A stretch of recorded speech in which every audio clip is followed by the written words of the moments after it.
Hello बच्चा gang, क्या हाल चाल। एक नंबर सर और आपके सामने हाजिर हैं आपके गब्बर सर। तो गब्बर सर आए हैं, यानी कि आपके ऋषभ त्यागी सर आए हैं अपने प्यारे प्यारे बच्चों से कुछ बात करने के लिए। और कुछ आपका जो एग्जाम टाइम आ गया है, अब कुछ दिन बचे हैं, अच्छे से मैं कह सकता हूं 15 दिन भी नहीं बचे हैं। और आपके मन में काफी सारे डाउट होंगे कि अब आपको कैसे पढ़ना चाहिए, कौन कौन सी चीजों को इग्नोर करना चाहिए, कौन कौन सी चीज पर फोकस करना चाहिए। देखिए बच्चा, सबसे पहले मैं कहना चाहूंगा मैराथन सेशन।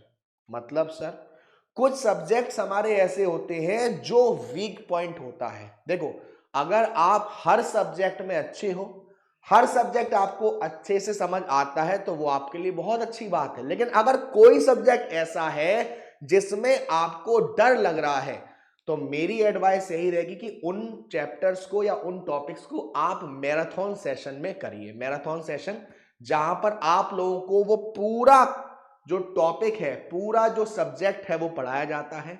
बहुत सारे टीचर्स उसकी मैराथन प्रोवाइड करते हैं, बहुत जल्द आपको देखने को मिलेगा, यहां भी आने वाली है, जहां पर हम उन टॉपिक्स पर फोकस करते हैं जो आपके लिए इंपॉर्टेंट है, जो आपके लिए मस्ट है।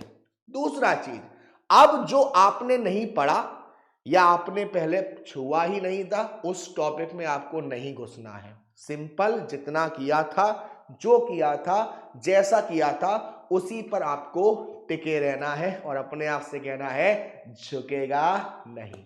तीसरा पॉइंट, हमको क्वेश्चन तो आता है, क्वेश्चन समझ में भी आ रहा है, हमको उसका आंसर भी पता है, लेकिन प्रेजेंट कैसे करना है, लैंग्वेज बैरियर कभी कभी आपको दिक्कत देती है कि जिस तरीके से आपसे क्वेश्चन पूछा गया है उस तरीके से आप जवाब देना भी चाह रहे हो, लेकिन आईसीएसआई उसको नहीं मानता, आपको कुछ अलग तरीके से करना पड़ता है। अगर आपको उसके लिए गाइडेंस चाहिए, तो अब तक जितने भी पेपर्स हुए हैं सीएस एग्जीक्यूटिव के, तो जब भी पेपर होते हैं उनके साथ साथ जो गाइडलाइंस होती हैं, जो आंसर शीट होती है, वो आपको प्रोवाइड करी जाती हैं इंस्टीट्यूट की वेबसाइट पर। वहां पर जाइएगा और चेक करिएगा कि किसका आंसर हमें कैसे लिखना होता है और किस तरीके से। जब आप रिवीजन कर रहे हो, इस समय कोई भी बुक पढ़ रहे हो, तो कोशिश करें जो टॉपिक या फिर जो चीज ऐसी लग रही है जो काफी डिफिकल्ट है, आपको नहीं आ रही है, तो आप उसे अच्छे से साथ साथ हाईलाइट करते रहें, ताकि जब वो चैप्टर फिनिश हो तो उन हाईलाइट करे हुए पॉइंट को भी आप लास्ट में कवर कर लो। हम क्या करते हैं, हम पूरा चैप्टर पढ़े, हमें कोई टॉपिक नहीं आया और हम वहीं पर अटक गए। नहीं, ऐसा नहीं करना।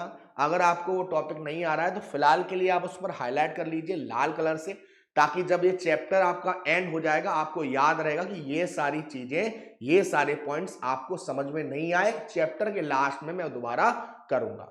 उन चीजों पर ज्यादा फोकस करें जो रिपीटेड हैं, जो वेटेड चैप्टर्स होते हैं, जो वेटेड टॉपिक्स होते हैं। कोशिश करें ज्यादा से ज्यादा लिखने की अपनी राइटिंग के हिसाब से, प्लस जो आपने नोट्स बनाए हैं, नोट्स का बहुत ध्यान रखिएगा। कोई बच्चे यहां पर कंफ्यूज होते हैं कि सर पढ़े कहां से। मॉड्यूल जो होते हैं उनकी लैंग्वेज थोड़ा से अच्छे लेवल की होती है, तो सजेशन हमारा यही रहता है कि बच्चे अपने खुद के जो नोट्स बनाए वो ज्यादा बेटर रहते हैं उनके लिए, स्पेशली आपके सीएस एग्जीक्यूटिव एग्जाम में।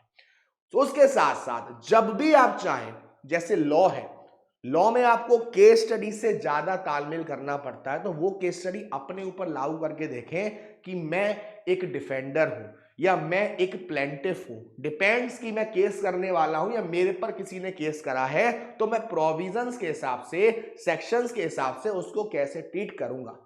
ये कुछ स्ट्रेटेजीज आपको फॉलो करनी है लास्ट टाइम पर। मेरी तरफ से मेरे सारे प्यारे प्यारे बच्चों को बेस्ट ऑफ लक। अच्छे से एग्जाम देके आइएगा। उम्मीद करूंगा कि सभी का एग्जाम बहुत मस्त हो, सुपर हो, बेहतरीन हो। Thank you so much. Love you all.